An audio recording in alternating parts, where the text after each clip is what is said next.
Chapitre 4. La raison pour laquelle les gens se ruaient pour apprendre la science de la divergence et les détails des fléaux du colloque et de la discussion avec les conditions permettant leur tolérance. Sachez qu'après le prophète alayhi salatu wassalam, les califes mûrs, qui étaient des imams savants et jurisconsultes, se sont succédés au pouvoir. Ils étaient libres dans leurs interprétations et leurs jugements et ne demandaient l'aide des jurisconsultes que rarement, et ce, dans les affaires où l'avis des autres était indispensable. Les ulémas se sont alors détachés pour les sciences de la vie future et résignaient de donner les interprétations concernant les situations des gens par rapport à la jurisprudence.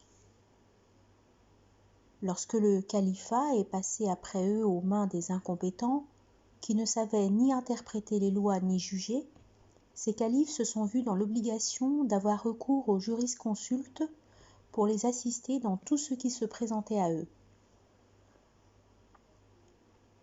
Ces jurisconsultes étaient encore, comme leurs prédécesseurs, pieux et mûrs et s'esquivaient souvent adroitement. Les califes se voyaient alors obligés d'insister pour qu'ils se plient à leur volonté d'occuper les postes de juges et de ministres. Les jurisconsultes, qui étaient au sommet de leur gloire, jouissaient à cette époque d'une grande dignité et d'une grande considération de la part des walis, les gouverneurs, ce qui les incita à apprendre et à s'instruire profondément, pour se mettre en valeur et accéder à ces postes, mais non sans solliciter. Il eut parmi eux des rapprochés et des exclus, n'empêche qu'ils ont perdu leur dignité par la sollicitation. Les sciences, qui avaient atteint leur apogée à cette époque, étaient la jurisprudence et les interprétations, parce qu'elles représentaient une nécessité imminente pour les gouverneurs. Ensuite, il eut des principes apologues. Aussitôt, les instruits ne perdirent ni le temps ni l'occasion et s'adonnèrent à la philologie par l'écriture d'une multitude de livres sous prétexte qu'il s'agissait de défendre les dogmes et de montrer leur crédibilité. D'autre part, il eut des gens qui renoncèrent à la philologie et des disputes sanglantes s'ensuivirent. Après cela, les gens se sont retournés vers les problèmes de divergence entre Shafi'i et Abu Hanifa particulièrement et fermèrent les yeux sur les points de divergence avec Malik, Soufiane, Ahmad et d'autres. Ils prétendirent explorer les origines des interprétations et mettre en valeur la préciosité de la jurisprudence, et les voilà continuer jusqu'à aujourd'hui dans la même voie. Allah seul sait ce qui se passera par la suite. Voici donc ce qu'a été l'objet des divergences et des colloques. Si les seigneurs de l'époque avaient eu un penchant pour d'autres sujets, les prétendus ulémas auraient viré volontiers vers ces sujets justifiant leur attitude par la protection des dogmes et le service du tout-puissant créateur du monde. Démonstration du quiproquo résultant de l'assimilation de ces colloques aux consultations des compagnons et aux débats des prédécesseurs. Sachez que ceux-ci attiraient les gens en disant que le but des colloques était de délibérer pour découvrir la vérité, car la vérité est requise et la jonction des efforts est réclamée et bénéfique. Les compagnons avaient pour habitude de se consulter entre eux à propos des problèmes épars tels que la fraternité, la punition des ivrognes et la pénalité qui incombait à l'imam qui se trompait, et l'on raconta qu'une femme avorta son bébé par crainte de Omar. Qu'Allah en soit satisfait. De même que les problèmes des obligations traitées par Shafi'i, Ahmad et Mohammed ben al-Hassan, Malik, Abi Youssef et les autres ulémas, qu'Allah en soit satisfait. Ce que je vais citer vous montrera l'assimilation et l'entraide pour rechercher la vérité qui fait partie de la religion, mais 8 conditions se posent. Première condition. Ne travaille à ce sujet, qui représente une obligation en suffisance, que celui qui aura achevé les obligations indispensables. Celui qui n'a pas encore achevé les obligations indispensables, qui s'occupe des obligations en suffisance et qui prétend servir la vérité, est un menteur. Tout à fait comme celui qui délaisse la prière pour tisser, prétextant qu'il veut couvrir la nudité de celui qui prie en tenue d'Adam parce qu'il ne trouve pas de vêtements. Ceux qui s'adonnent au colloque, négligeant des réalités qui sont des obligations indispensables, sont comme celui qui part au pèlerinage, qui est un stimulant pour se rapprocher d'Allah, avant de rendre la consigne due à un autre. Celui-ci commet un acte désobligeant en obéissant au devoir du pèlerinage, car ce dernier nécessite le respect du temps et l'observation des conditions et de l'ordre établi. Deuxième condition. Ne pas considérer une obligation en suffisance plus importante qu'un colloque. Si on trouve une chose importante et qu'on s'occupe d'une autre, on désobéit. Prenez pour un exemple quelqu'un qui rencontre des gens qui risquent de crever de soif et au lieu de leur donner à boire pour les ranimer, il s'affaire à apprendre la saignée, disant qu'elle représente une obligation en suffisance. Et lorsqu'on lui dit qu'il y a beaucoup de seigneurs et qu'il n'y a pas de manque dans ce métier qui représenterait un danger, il les apostrophe et dit « Ça n'empêche que ce métier qui représenterait un danger, il les apostrophe et dit « Ça n'empêche que c'est une obligation en suffisance. » L'exemple de celui qui néglige les musulmans assoiffés est comme celui qui organise les colloques alors qu'il y a des obligations en suffisance négligées dans le pays. Sachez que ce n'est pas ce qui manque dans les contrées islamiques telles que la médecine où, dans la plupart de ces contrées, on ne trouve pas de médecins musulmans dont le témoignage est sollicité dans la médecine légale. Anas, qu'Allah en soit satisfait, raconte qu'on dit « Ô messager d'Allah, quand doit-on cesser d'ordonner le bien et d'interdire le mal ?» Il dit « Lorsque les justes deviennent agréablement touchés par les flatteries. La malhonnêteté devient clairement apparente chez les méchants, le pouvoir passe aux mains des mineurs et la jurisprudence devient l'affaire des gredins. » Troisième condition. L'orateur doit donner son propre avis et non celui d'Abu Hanifa ou de Shafi'i. S'il trouve la vérité dans l'interprétation d'Abu Hanifa, il écarte celle de Shafi'i et interprète comme il lui paraît tel que les compagnons et les imams le faisaient. Celui qui n'a pas atteint le rang des chercheurs doit donner l'interprétation de son imam préféré. S'il trouve une difficulté, il doit dire « La réponse est peut-être chez mon maître, car je ne suis pas habilité à rendre des jugements. » Si jamais il trouve des problèmes qui comportent deux interprétations distinctes, il opte pour l'une d'elles qui lui paraît la plus plausible, ou il renonce à ce genre de problème se résignant aux problèmes déjà résolus. Quatrième condition. On ne doit pas faire des recherches sur un sujet déjà traité par les compagnons car tous les problèmes qui ont déjà eu lieu ou qui sont attendus ont déjà été traités. Or, nous ne voyons pas les savants s'intéresser aux problèmes dont les malheurs sont communs. Ils s'adonnent volontiers aux problèmes retentissants, ceux qui ouvrent la porte à la discussion et, parfois, ils négligent ce qui est fréquent des problèmes sous prétexte qu'ils sont secondaires. On se demande alors comment chercher la vérité si on néglige un problème parce qu'il est secondaire et non retentissant. L'objet de la vérité est d'atteindre le but par un résumé. Cinquième condition.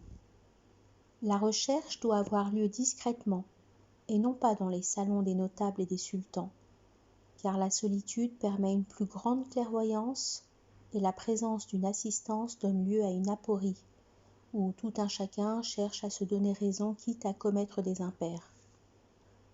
Vous savez bien qu'ils tiennent à assister à ces rencontres dans ces salons, non pas pour la cause divine, mais plutôt pour fanfaronner.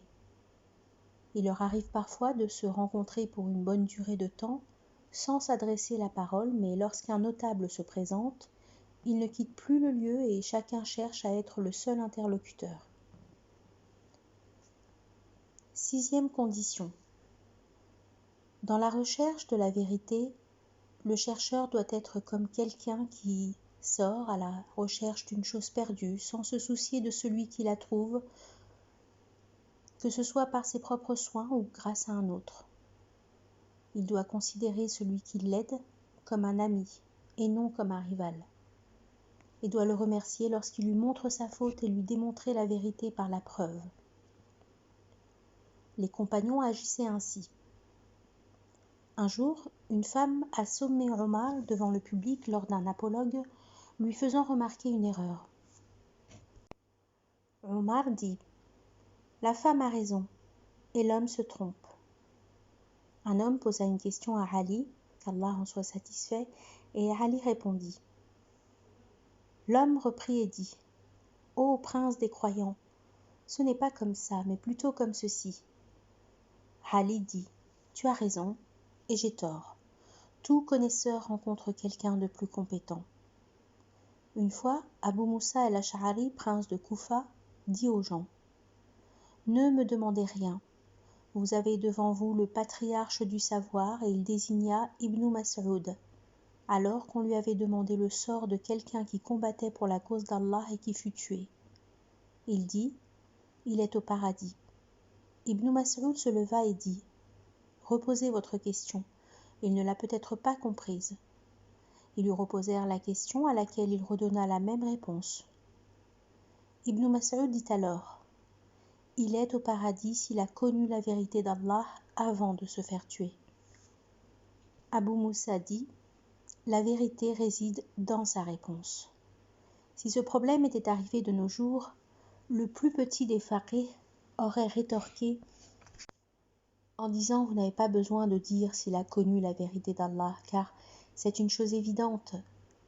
Regardez les chercheurs de notre époque, comment ils peinent pour prendre le contre-pied, comment ils insultent leurs rivaux toute leur vie durant et en fin de compte, ils n'ont pas honte de prétendre qu'ils ressemblent aux compagnons.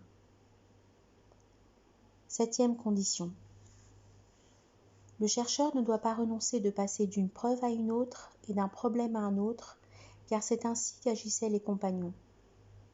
De même qu'il doit montrer précisément toutes les controverses, soulignant son avis et celui des autres en disant « Ceci, je dois le mentionner, cela représente une contradiction à ce que tu avais dit auparavant, et il n'est donc pas acceptable car agréer la vérité est une vérité en soi. » Vous voyez que les réunions se terminent par des plaidoiries et des discussions où le comparateur se base sur un fond erroné, et quand on lui demande qu'est-ce qui prouve que le jugement original se basait sur cette raison, il répond « Voici ce qui m'est apparu.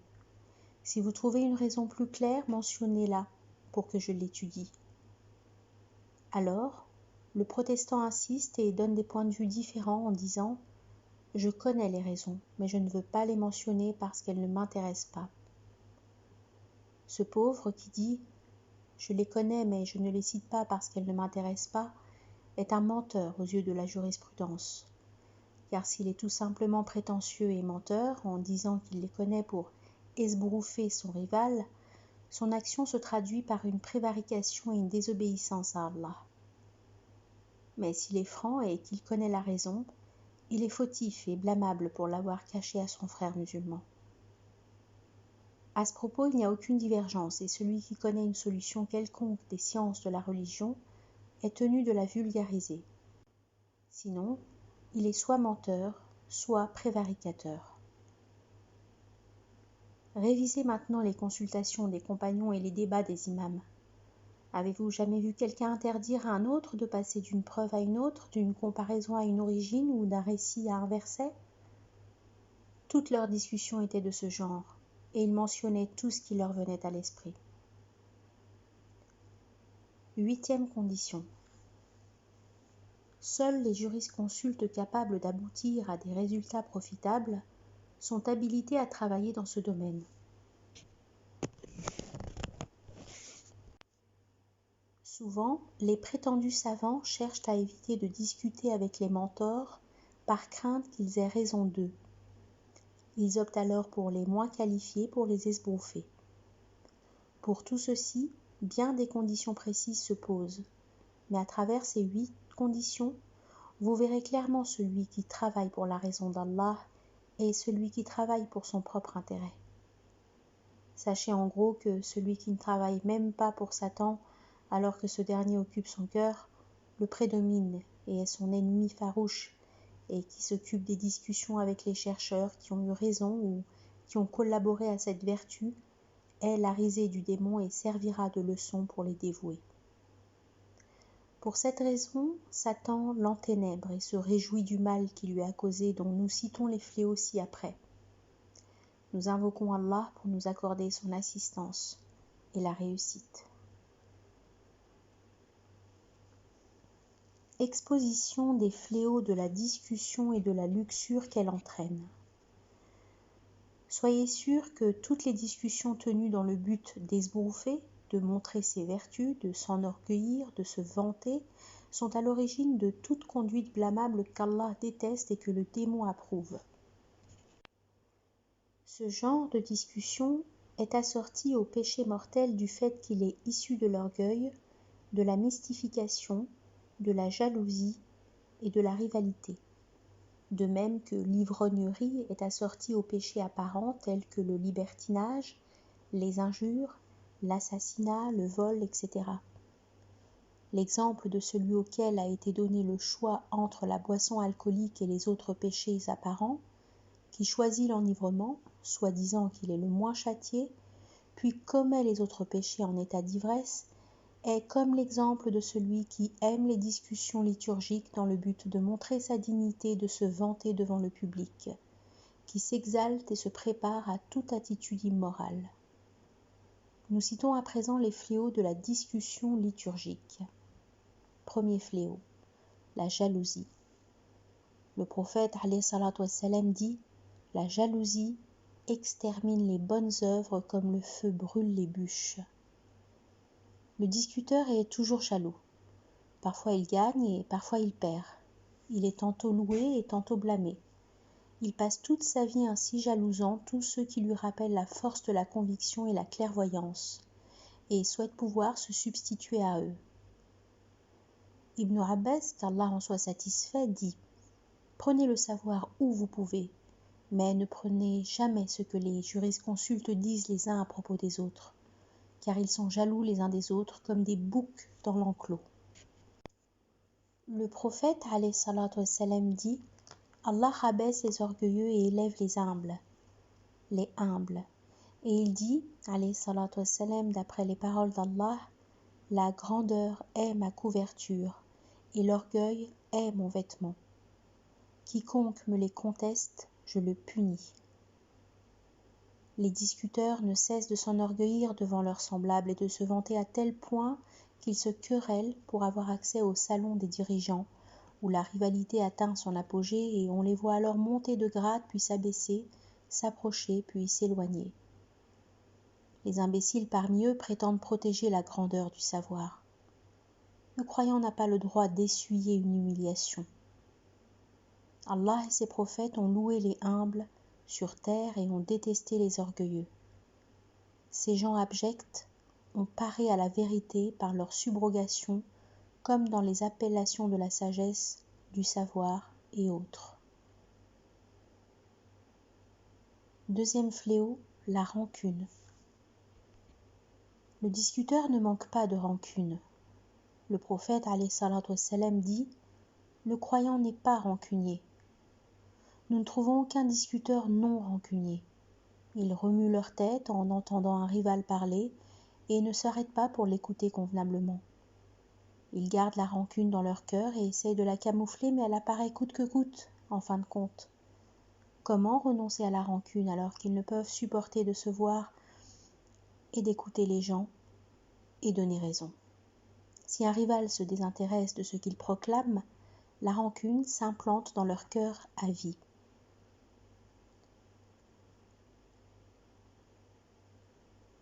Troisième fléau, la médisance.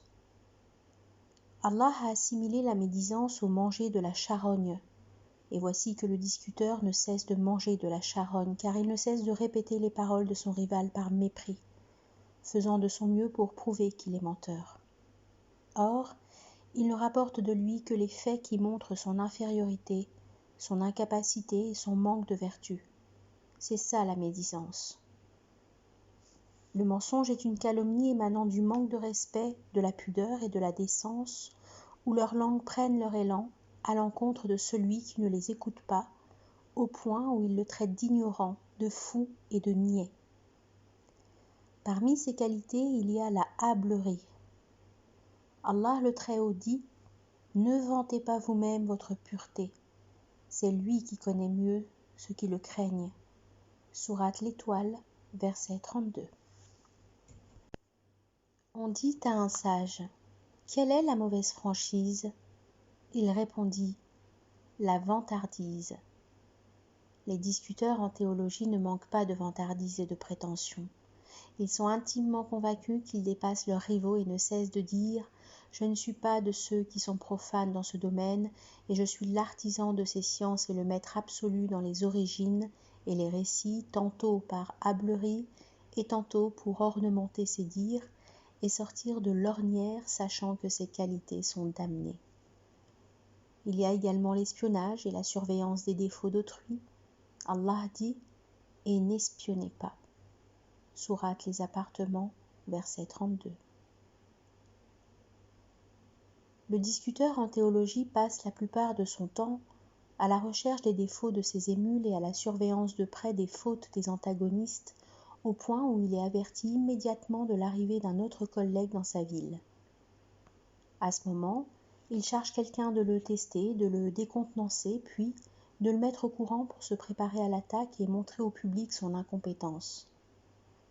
S'il ressent la moindre défaillance, il le dévisage publiquement tout en se vantant de sa calomnie et de son hypocrisie, comme on rapporte des mentors de la théologie. Il y a aussi la joie de voir les gens catastrophés et la mécontente de les voir joyeux. Celui qui n'aime pas pour ses proches ce qu'il désire pour sa propre personne est loin d'avoir les qualités des croyants. Quiconque cherche à vanter ses propres qualités pour se faire plaisir déconcerte certainement ceux qui sont plus vertueux que lui et leur cause des dommages. On les voit haineux, comme des coépouses qui pâlissent lorsqu'elles se regardent. Ainsi, lorsqu'un théologien voit un autre, il change de couleur et l'on dirait qu'il a vu un diable géant ou un lion féroce. Où sont donc l'amabilité et l'affabilité qu'on remarquait chez ces théologiens lorsqu'ils se rencontraient ? Où est donc ce sentiment de fraternité, d'entraide et de confrérie dont on parlait ? Ash-Shafi'i, qu'Allah en soit satisfait, dit « Le savoir est partagé entre les vertus et l'intelligence est une parenté serrée. Je ne sais pas comment ces gens imitent les prédécesseurs dans leurs dogmes alors que le savoir est devenu la cause de leur discorde. Imaginez-vous qu'ils trouvent un terrain d'entente et de conciliation, sachant qu'ils ne possèdent même pas un brin de chasteté. Attendez-vous alors à voir le mal opposé au mal et qu'Allah vous préserve de ces calamiteux. » L'hypocrisie, qui n'a nul besoin de citation, représente une nécessité absolue pour eux. Ils rencontrent leurs antagonistes et leurs admirateurs avec le même sourire de commisération et d'obligeance, alors que leurs interlocuteurs et tous ceux qui les entendent savent qu'il s'agit de mensonges, de malhonnêteté, d'hypocrisie et d'abjection. Ils paraissent affables, mais leurs cœurs sont bourrés de rancune. Le prophète alayhi salatu wassalam dit « Lorsque les gens s'instruisent, abandonnent le travail, font semblant de s'aimer, se haïssent et ne se visitent plus, Allah les maudit, les aveugle et les assourdit. » C'est dans le mépris de la vérité où l'on voit le théologien haïr le plus la vérité qui émane d'un autre. Toutefois qu'il entend une homélie, il se sent contrarié et cherche à contester avec ferveur, au point où il devient tracassé et aboulique, ne pouvant plus différencier entre les hadiths et les versets coraniques. La complaisance à l'égard du damné est damné. Le prophète alayhi salatu wassalam dit « Celui qui a tort et qui ne fait pas de complaisance, Allah lui bâtit une maison sur la plaine du paradis. Mais celui qui a raison et qui ne fait pas de complaisance, Allah lui construit une maison sur le sommet du paradis. » Allah a rendu égaux celui qui médit de lui et celui qui ment à propos de la vérité. Allah dit « Et quel pire injuste que celui qui invente un mensonge contre Allah ou qui dément la vérité quand elle lui parvient. » Sourate l'Araignée, verset 68. Et il dit « Quel pire injuste donc que celui qui ment contre Allah et qui traite de mensonge la vérité quand elle lui vient. » Sourate les groupes, verset 32. Et enfin, il y a la complaisance qui tient des faits irréels et sans sincérité pour attendrir les cœurs. Elle est l'une des maladies les plus graves, où le complaisant ne cherche qu'à plaire à ses interlocuteurs pour qu'ils vantent ses qualités. Voici 10 qualités qui représentent des turpitudes, à part ce qui peut arriver comme rixe entre ceux qui ne se retiennent pas, aboutissant aux gifles, aux coups de poing, à l'arrachement des cheveux de la tête et de la barbe, au déchirement des vêtements et aux injures portées à l'encontre des parents et des professeurs. Ces gens ne peuvent pas être considérés respectables. Cependant, les prétendus grands savants et sages n'abandonnent pas ces qualités méprisables, mais quelques-uns ne sont pas touchés directement par toutes ces mauvaises qualités parce qu'ils sont soit encore plus bas, soit plus élevés, ou bien ils résident loin.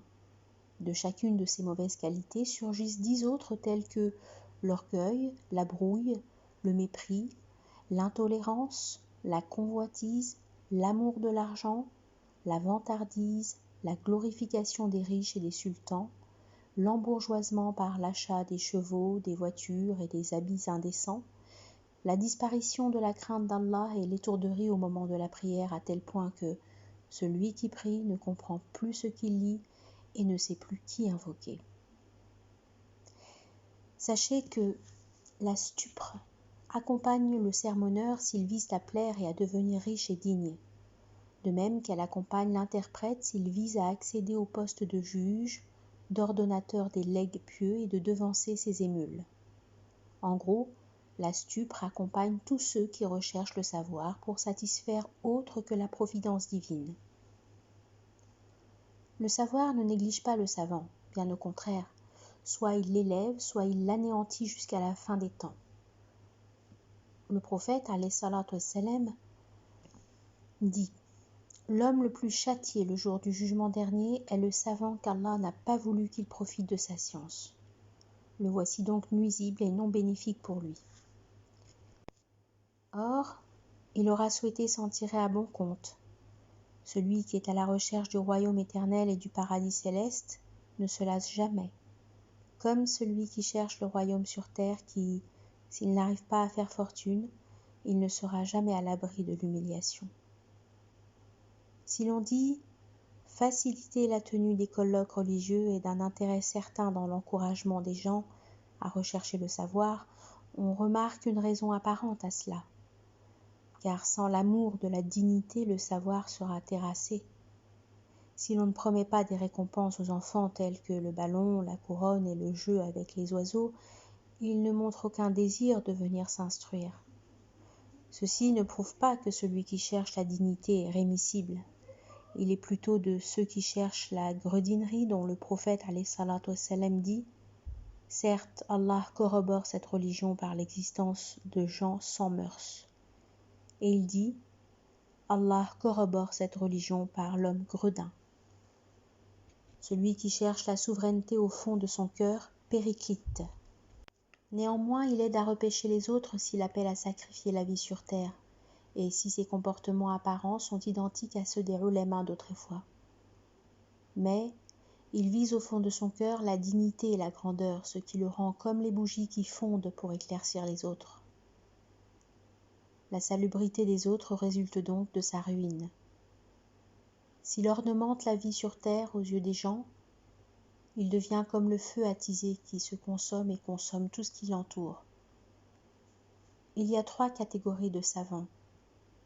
Les premiers sont ceux qui vont à la ruine et qui périclitent les autres, sont ceux qui encouragent à la vie sur terre et qui le proclament solennellement. Ceux qui cherchent leur salut et le salut des autres sont ceux qui appellent les gens à l'adoration d'Allah discrètement et solennellement. Quant à ceux qui vont à la ruine et qui aident à sauver les autres, ceux-là sont ceux qui encouragent les gens à suivre le chemin du bonheur éternel alors que, dans leur fond, ils visent l'argent et la souveraineté. Ne croyez surtout pas qu'Allah accepte les apparences et tout ce qui n'est pas dévoué des sciences et des actes. Choisissez donc à quelle catégorie appartenir et ce qu'il faut en préparer.